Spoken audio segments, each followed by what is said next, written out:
Howdy folks. Normally this isn't how I start videos, but when I was editing, I had to go back and realize that the whole start of the video was garbage. Okay, so realistically, when we get into the repair, we're going to actually be halfway through it. So keep that in mind. When I'm talking about heat cycling, what I'm doing is I'm actually running the motor all the way up to operating temperature before attempting this. And the one thing I do that is different than a lot of people is that I shut the motor off and I get a good high heat penetrant, and I spray a high temperature, high flash point penetrant onto these parts. Now, that is a dangerous thing if you've never done it before.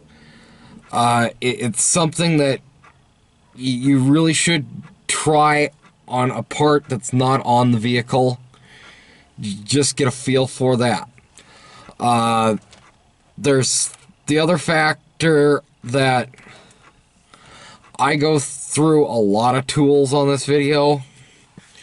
I'm just going to show you a few of the ones before we get into the repair, but this is what I really recommend you get as a bare minimum before you start breaking out the pitchforks on me. Okay, so here's what we're going to do. I'm going to show you this, and then we're going to flip straight into halfway through the repair. Okay?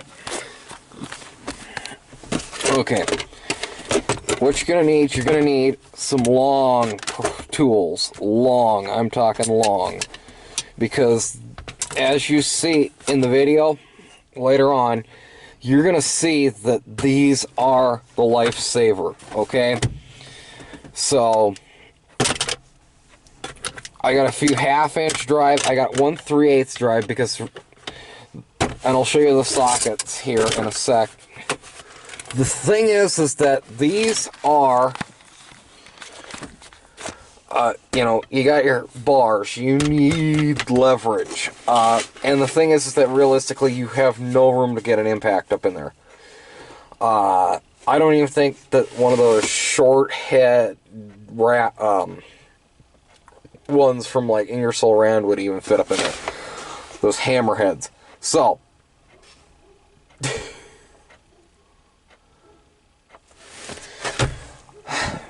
you're gonna need a socket set.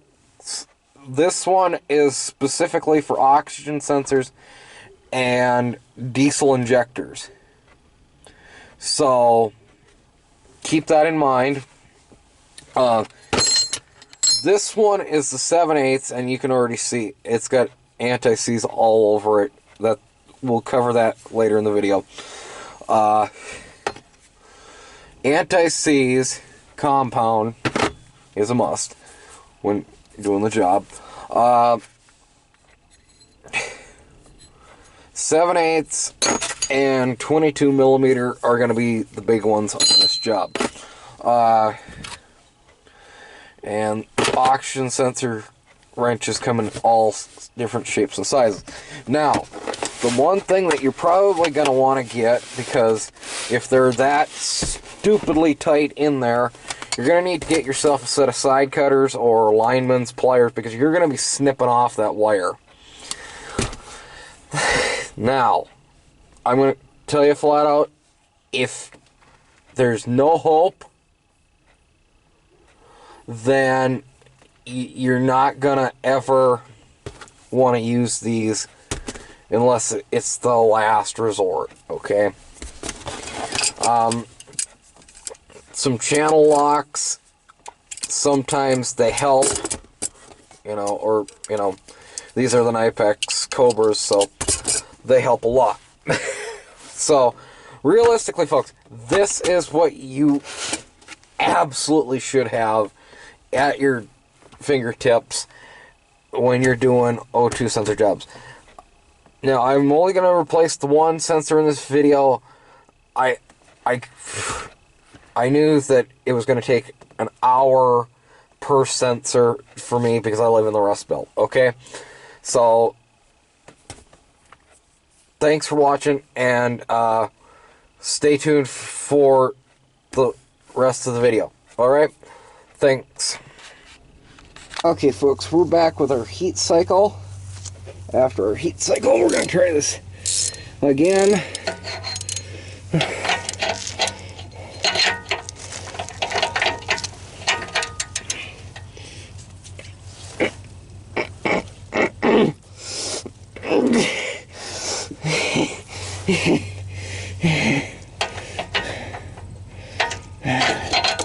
Well, we're going to flip the socket around. Can we flip the socket around? No, we cannot.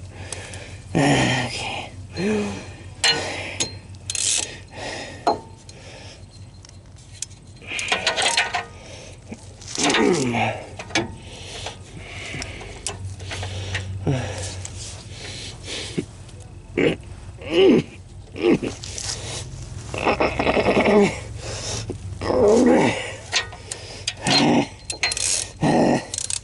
Okay, you know what? We're gonna try it this way. Okay.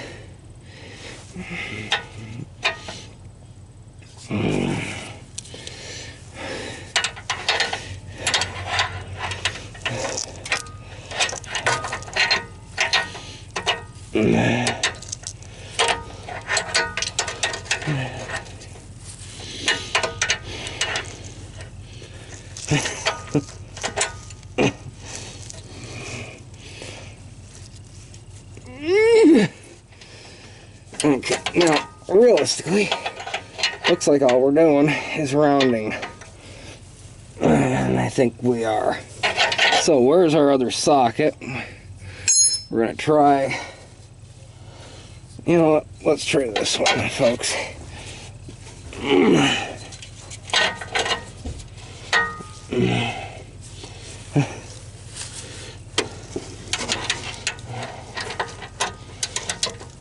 Now, this is where having a socket kit really does come in handy. So,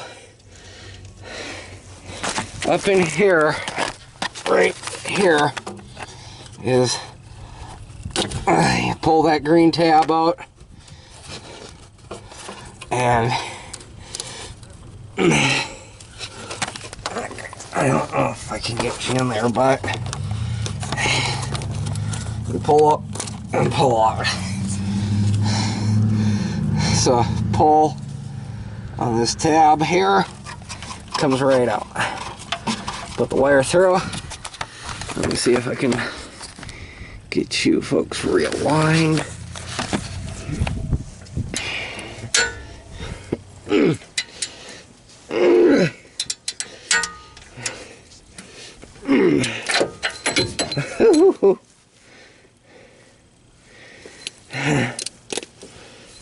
Okay.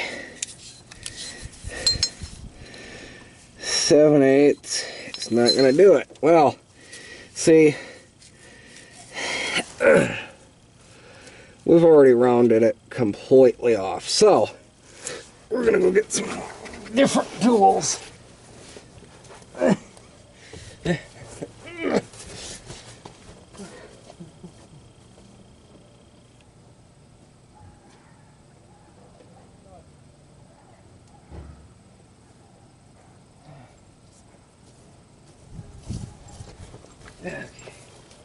Some knife hacks set.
sometimes these are just a pain in the butt to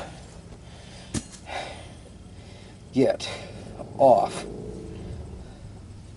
Severely a pain in the butt. And realistically, folks, I've decided I'm going to get this sensor off and I'm going to call the video, because realistically, you've already watched all the pain and suffering that goes in to one of these sensors.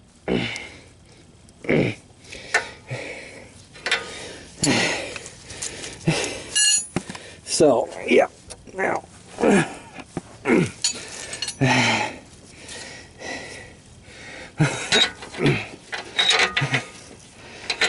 well, we're going to try it one more time with that.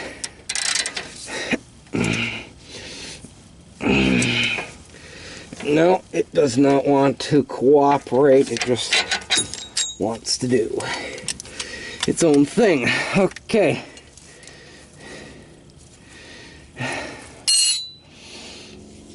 Now, by this point,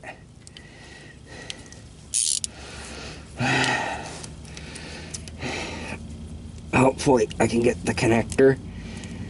Oh, come on. Go through, you lugger. I don't want to cut it, because if I cut it, I'm up the creek if I can't get this sensor to come out. So,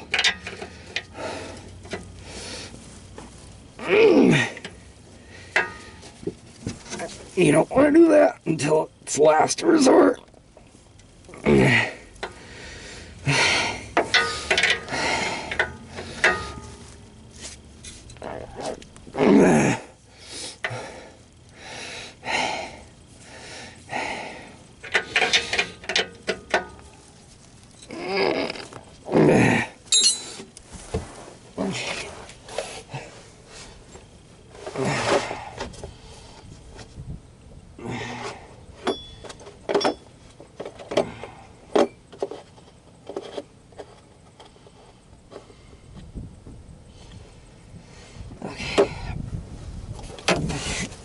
I prefer not doing it this way, but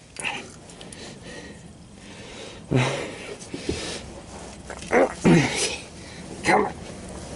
Come on.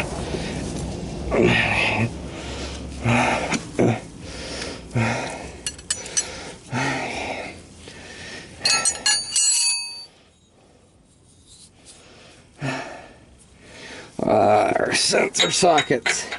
See, this is the biggest automotive pain in the butt you're ever going to find, because of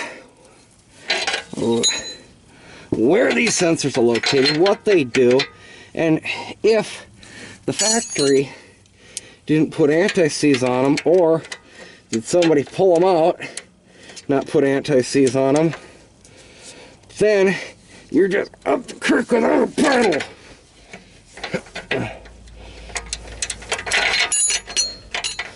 Because these do virtually weld themselves in.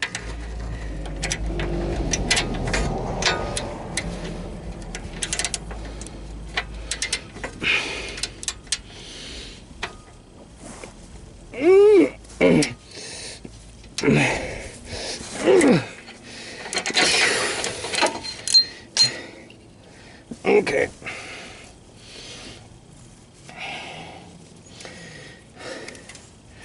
I don't know about you, but I'm done playing.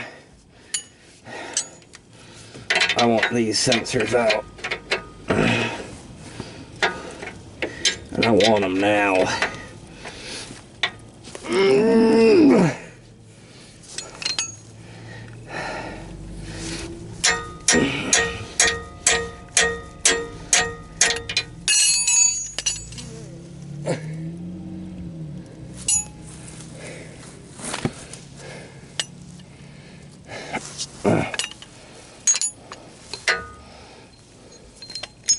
So,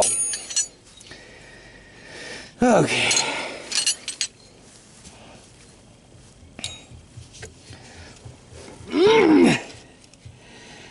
Alright, we're gonna do it. We're gonna do the ultimate. You know what? I'm gonna disassemble this connector, because realistically, this little piece right there, that's the hang-up ply. It will not go through a socket. Okay.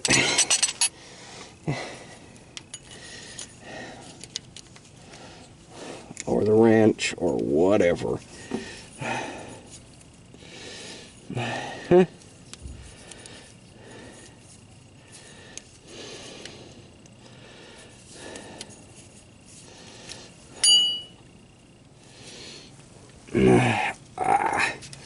Yeah, so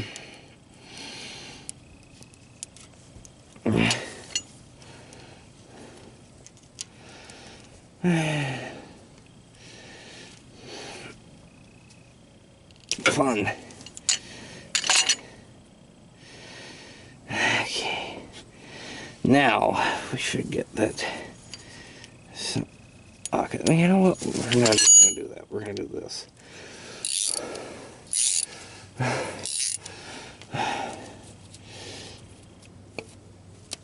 There.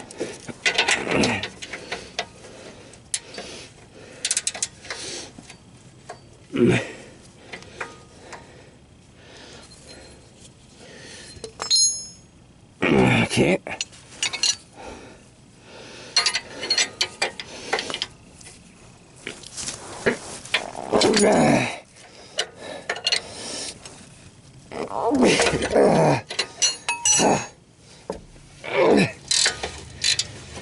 Now,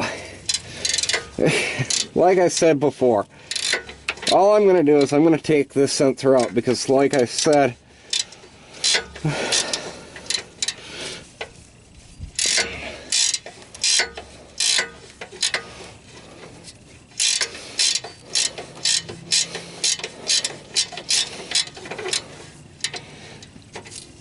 yeah. Now it's even just stuck in the ratcheting wrench, so, yeah.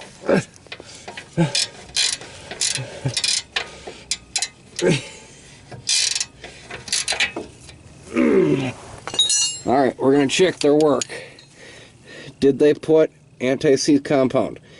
No, they didn't. And that's why, folks, we're having problems with these sensors coming out. Now, are these even the original sensors from GM? No, they say AC Delco on them. Don't know how well that's picking up, but yeah. So, now that I know that I can I already have the sensor out, I don't care about breaking it. So, now, did I grab the right one, or is this the upstream? Nope, this is the downstream. Okay.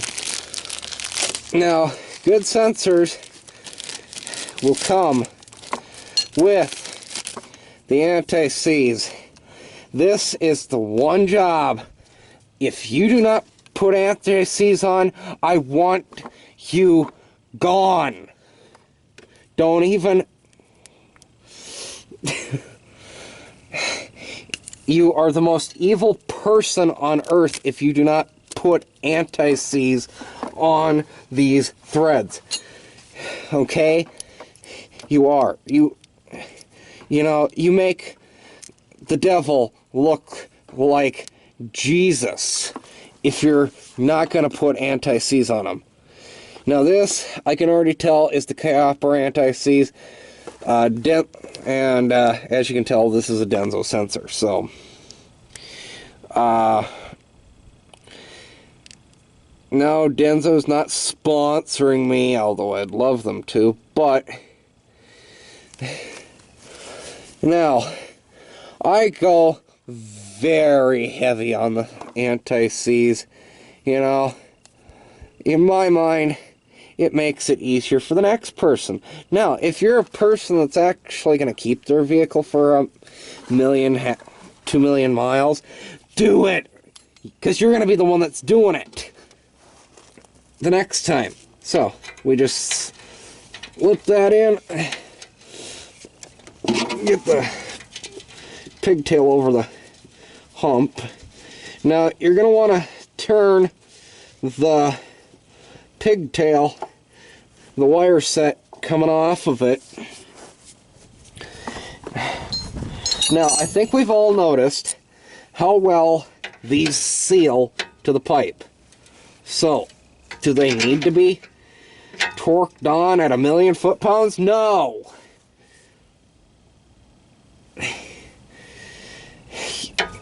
You'll feel the washer, the crush washer, crush. Give it about 1/8 of a turn after, you're done. Now, hook your connector up.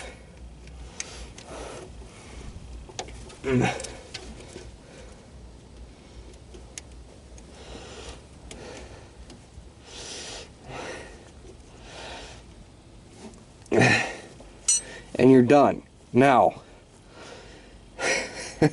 like I said, I'm just going to end the video here because I know I've got at least another 3 to 4 hours because of these sensors. Now, this is the poor man's way of doing it. If you've got a shop with a lift and all that, this goes a lot easier.